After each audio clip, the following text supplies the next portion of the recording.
मैं जब आपसे बार बार कहता हूं कि गाय के नाम पर, हमारे आराध्य श्री राम के नाम पर आप में और हम में नागरिकों के बीच में खाइयां पैदा की जा रही हैं, तो उसकी खास वजह है दोस्तों। आज मैं आपसे एक सवाल पूछना चाहता हूं। एक हिंदू होने के नाते आप और हम गोकशी करने की सोच भी नहीं सकते, गौ हत्या करने की सोच भी नहीं सकते, मगर समाज में तनाव पैदा करने और अपनी निजी और छोटी राजनीति के चलते बजरंग दल ने गोकशी तक करवा दी। सबसे पहले मैं बधाई देना चाहूंगा उत्तर प्रदेश पुलिस को, जो इस मामले की जड़ तक पहुंचे। ये खबरें मैं आपको दिखा रहा हूं दोस्तों, एक एक करके इन तीनों खबरों पर गौर कीजिए। बजरंग दल नेताओं ने कराई थी गोकशी, 4 गिरफ्तार। अभी दूसरी खबर देखिए, बजरंग दल के जिला प्रमुख ने खुद कराया था गोवध। तीसरी खबर देखिए, थाना अध्यक्ष को हटाने के लिए कराई गई थी गोकशी, 4 गिरफ्तार। सोचकर सिहरन पैदा होती है ना। वो बजरंग दल जो आए दिन सड़क पर मुसलमानों पर निशाना साधती रहती है, गोकशी के नाम पर लोगों पर निशाना साधती रहती है, और कई बार उनकी हरकतों से समाज में तनाव पैदा हो रहा है, उनके बारे में यह खबर आ रही है कि उन्होंने खुद गोवध करवाया। और कितने छोटे कारण के लिए कराया दोस्तों, आपके होश फाख्ता हो जाएंगे। मगर सबसे बड़ी बात, इससे पहले कि मैं आपको मामला बताऊं, मैं आपसे एक सवाल पूछना चाहता हूं। यह है पापा की परियां और यह है मीडिया के गुल्लू और कालू। कोई भी छोटा सा केस गोकशी का हो जाता था तो ये लोग प्राइम टाइम में उछलते थे। अब खबर सामने यह आई है कि बजरंग दल के कार्यकर्ताओं ने ही गोकशी करवाई। ये खामोश क्यों है बताइए? यह सवाल उठना चाहिए ना। मगर यही बजरंग दल के कार्यकर्ता इससे पहले, जब इनका अपराध नहीं पकड़ा गया था, यह कह रहे थे कि जिन्होंने यह गोकशी करवाई है उन्हें फांसी की सजा दी जाए। दोस्तों, मैंने एक एक तस्वीर देखी है, यहां तक कि वो गाय की भी तस्वीर देखी है कल रात। सिहरन पैदा करने वाली तस्वीर, होश उड़ा देने वाली तस्वीर। मगर खबर क्या है दोस्तों, मैं आपको पढ़ के सुनाना चाहता हूं। इसमें किस तरह से स्थानीय गोदी मीडिया का इस्तेमाल किया गया, किस तरह से एक लोकल एसएचओ को टारगेट करने के लिए गोकशी करवाई गई, यह अपने आप में शॉकिंग है। खबर क्या है? दैनिक भास्कर के मुताबिक आपके स्क्रीन पर, मुरादाबाद जिला पुलिस ने गाय काटने में बजरंग दल जिला प्रमुख सुमित उर्फ मोनू बिश्नोई, बजरंगी सहित रमन चौधरी, राजीव चौधरी, शहाबुद्दीन को पकड़ा है। इस गैंग ने 15 दिनों में 2 जगह गोकशी करवाई। क्यों करवाई, इस पर गौर कीजिए। मकसद था शहाबुद्दीन के दुश्मन महमूद को जेल भिजवाने का। इसीलिए गोकशी वाली जगह महमूद का फोटो, नाम छोड़ा गया, जिससे पुलिस उसे जेल भेज दे। पुलिस ने अच्छी इन्वेस्टिगेशन की और महमूद को नहीं पकड़ा। अब जब महमूद को नहीं पकड़ा दोस्तों, तब बजरंग दल के कार्यकर्ताओं ने एसएचओ के खिलाफ झंडा बुलंद कर दिया। खबर क्या कहती है?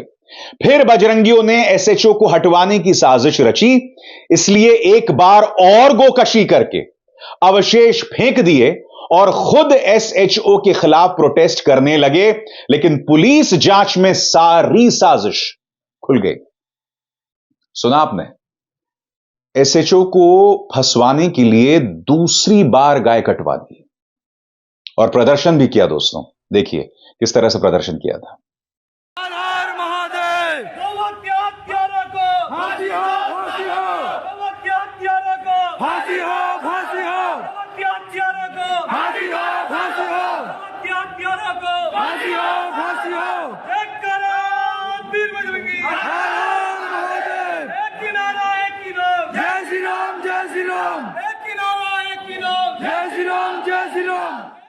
मैंने कार्यक्रम की शुरुआत में क्या कहा था दोस्तों? आप और हम हिंदू हैं, और हिंदुओं में से भी कई लोग हैं जो भगवान में विश्वास नहीं करते, मगर हमारी परवरिश ऐसी हुई है कि गौ हत्या के बारे में हम सोच भी नहीं सकते।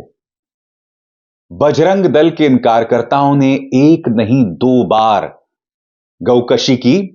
क्यों? क्योंकि उनको एक महमूद को फंसाना था, क्योंकि उनको एक एसएचओ को फंसाना था। और सबसे बड़ी बात, यही रमन, यही सुमित, ये लोग पत्रकारों के सामने आए थे और एक लोकल न्यूज चैनल को इंटरव्यू भी दिया था। सुनिए उस वक्त क्या क्या कह रहे थे। हमारे कार्यकर्ताओं को ये पता नहीं है क्या कार्रवाई पुलिस ने की क्या नहीं करी। 4 मामले हमारे पास वीडियोग्राफी मौके की हैं, मौके के सारे सबूत हमारे पास हैं। मसला ये है, रात हम लोगों को सूचना मिली थी 11 बजे के समथिंग कि ऐसे ऐसे रात्रि में गोकशी होगी। तो हम लोगों ने अपनी एक टीम गठित करी। तो हम लोग वहां पर गए, हमने पुलिस को भी सूचना दी जाने से पहले। तो जब हम मेन लोकेशन पर पहुंचे तो उस समय तक वो गाय का गला और एक पैर लोग काट चुके थे। अब चूंकि वो आड़ में बैठे थे, हम लोग खुले में आ रहे थे, हम और हमारे कार्यकर्ता, तो वो हमें देख के वहां से भाग गए। और बात यहां नहीं रुकती दोस्तों। लोकल गोदी मीडिया के सहारे, लोकल अखबारों के जरिए बाकायदा झूठी खबरें चलाई गई। ये देखिए, एक एक करके मैं आपको बता रहा हूं। सबसे पहले, छजलैट में गोकशी, बजरंग दल कार्यकर्ताओं का थाने पर हंगामा। शासन के सख्त आदेश के बाद भी नहीं रुक रही क्षेत्र में गोकशी। गो तस्करों ने गोवंशीय पशु को मार डाला। बाकायदा देखिए दोस्तों, किस तरह से गोदी मीडिया में खबरें चलाई गई। मैं सवाल पूछना चाहता हूं, अब जब हकीकत सामने आ गई है, क्या यह अखबार माफी मांगेंगे? इसलिए मैं बार बार आपसे कहता हूं दोस्तों कि गोदी मीडिया ने समाज को जितना बर्बाद किया है ना, आप और हम कल्पना भी नहीं कर सकते। इस तरह की खबरें चलाकर, लगातार चलाकर, बार बार चलाकर, और मुद्दे के मर्म तक ये लोग कभी नहीं पहुंचते हैं। सुनिए, इस मामले में स्थानीय पुलिस ने क्या कहा था, सुनते हैं। जो इसमें जिन लोगों के द्वारा इस कार्य को करवाया गया, वो लोग मौके पे पहुंचे और फिर उन्होंने वहां पे पुलिस को सूचना दिया। गाय भी चोरी हुई। तो गाय को भी इन्होंने, जो एक विमला देवी नाम की महिला है, उसके घर से चोरी करके ले गए थे रात में, और रात में इन्होंने ले जाके उसको काटा है। तो इस तरीके से ये जो दोनों घटना है, ये शुरू से ही अपने जो नेचर में संदिग्ध प्रतीत हो रही थी। और इसमें जिस तरीके से सूचना दी गई थी और जिस तरीके से पुलिस के खिलाफ वहाँ पे धरना प्रदर्शन भी इन लोगों के द्वारा किया गया था, इससे ये लग रहा था कि इनमें कुछ लोगों की साजिश हो सकती है, और उसी पे हम लोगों ने काम किया।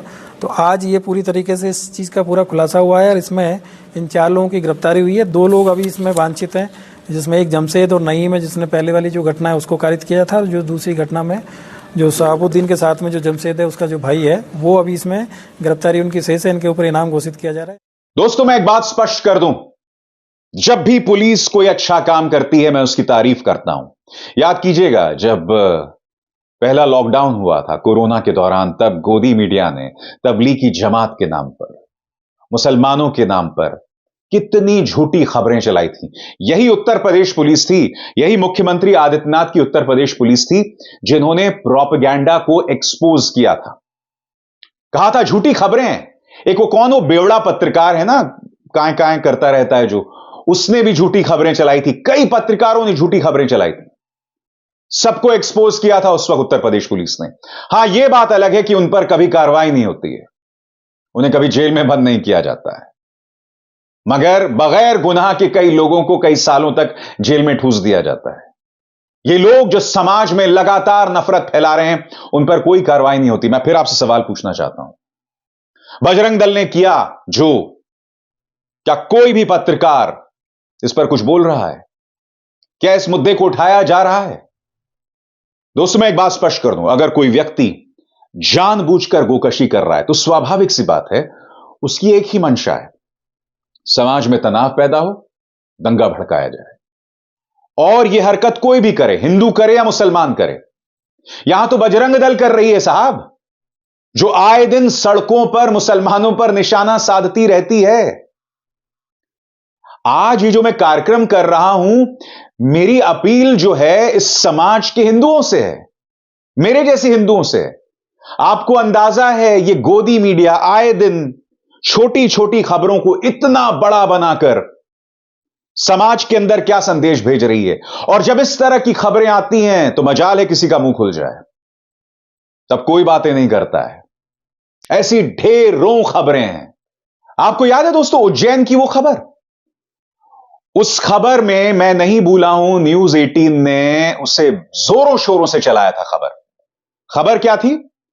झूठ यह चलाया गया था दोस्तों कि 3 मुसलमानों ने अपनी छत से, एक जो शोभा यात्रा जा रही थी, एक हिंदू धार्मिक जुलूस जा रहा था, उस पर पानी फेंका, थूका उसके ऊपर। उसके बाद क्या हुआ कि उसी झूठ के आधार पर 3 लोगों को गिरफ्तार कर लिया गया। बाकायदा 2 लोगों से गवाहियां भी ली गईं और जब मामला अदालत के सामने आया तो उन 2 गवाहों ने कहा कि हमसे जबरदस्ती खाले पन्ने पर दस्तखत करवा लिए गए थे।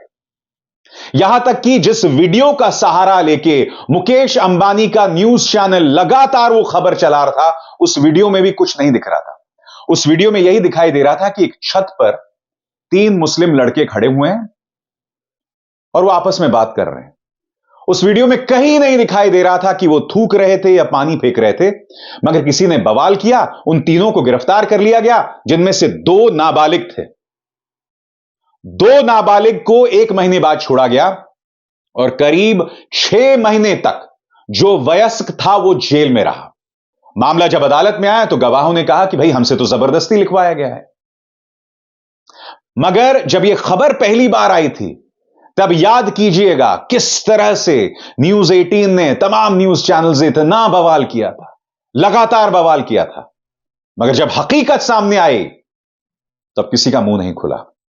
उसी तरह से बजरंग दल वाले इस मामले में किसी गोदी मीडिया का मुंह नहीं खुल रहा है।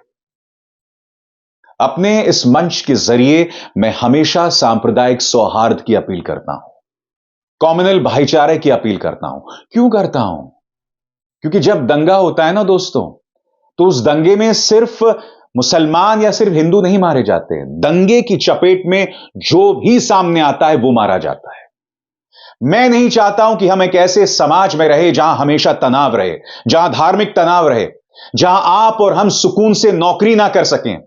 यह खूबसूरती रही है इस देश की कि आप और हम एक ऐसे सामाजिक ताने बाने में रहते हैं जहां हिंदू, मुसलमान, सिख, ईसाई एक दूसरे से जुड़े हुए हैं, कारोबार के जरिए, भाईचारे के जरिए, रिश्ते नातों के जरिए।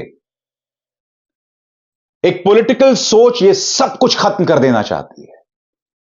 अगर आप इसका शिकार होना चाहते हैं तो होते रहिए, मगर कम से कम अपने बच्चों को उसका शिकार तो मत बनाइए, उनका भविष्य तो मत बर्बाद कीजिए।